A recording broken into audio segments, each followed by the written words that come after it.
এই মুহূর্তে যে খবর উঠে আসছে যে স্কুলের সময় পরিবর্তন করার পরামর্শ দিয়েছে মধ্যশিক্ষা পর্ষদ এবং তীব্র দাবদাহের কথা মাথায় রেখে এই পরামর্শ স্কুলগুলি চাইলে সময় পরিবর্তন করতে পারবে এমনটাই বিজ্ঞপ্তি দিয়ে জানিয়েছে মধ্যশিক্ষা পর্ষদ।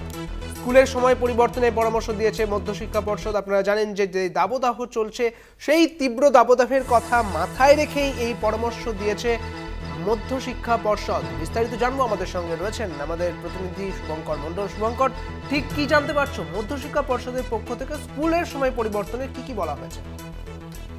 দেখো, তোমার জানিয়ে রাখি বা দর্শকদের জানিয়ে রাখি যে প্রায় ৪৫ দিনের মতো ছুটি কাটিয়ে গরমের স্কুল খুলে গিয়েছে 10ই জুন থেকে, কিন্তু এখনো রাজ্যে এই মুহূর্তে যা পরিস্থিতি, তীব্র দাবদাহ বেশ কিছু জেলায় চলছে। হয়তো সেই কারণেই মধ্যশিক্ষা পর্ষদের তরফ থেকে বিজ্ঞপ্তি জারি করে বলা হয়েছে স্কুলগুলি চাইলে তাদের প্রয়োজন মতো স্থানীয় আবহাওয়া বা দাবদাহের কথা মাথায় রেখে নিয়মিত ক্লাসকে হ্যাম্পার না করে এবং সেই সঙ্গে মিড ডে মিল প্রজেক্ট যেটি চলে সেটাকে হ্যাম্পার না করে তারা চাইলে স্কুলের সময় পরিবর্তন করতে পারে, অর্থাৎ ক্লাসের সময়।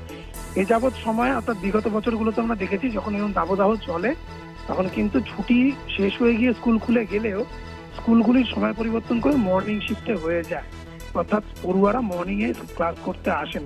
সেইখানে দাঁড়িয়ে স্কুলগুলোকে সাজেস্ট করা হয়েছে বা উপদেশ বা পরামর্শ দেওয়া হয়েছে তারা যেন স্থানীয় পরিস্থিতি বা ওয়েদারের কন্ডিশন দেখে এই যে তীব্র দাবদাহ সেই পরিস্থিতি বিবেচনা করে তারা নিজেদের প্রয়োজন মতো তারা সময় পরিবর্তন করতে পারে, কিন্তু অবশ্যই তাদের মাথায় রাখতে হবে ক্লাস যেন হ্যাম্পার না হয়, কেননা এতদিন পর স্কুল খুলেছে, ক্লাস যেন হ্যাম্পার না হয় এবং সেই সঙ্গে মিড ডে মিল প্রকল্প যেটা স্কুলগুলিতে চলে, যেটা থেকে বাচ্চারা মধ্যাহ্ন ভোজ তারা করেন স্কুলগুলিতে, সেই মিড ডে মিল যেন কোনোভাবেই সমস্যার মধ্যে না পড়ে সেটাকেও মাথায় রাখতে বলা হয়েছে।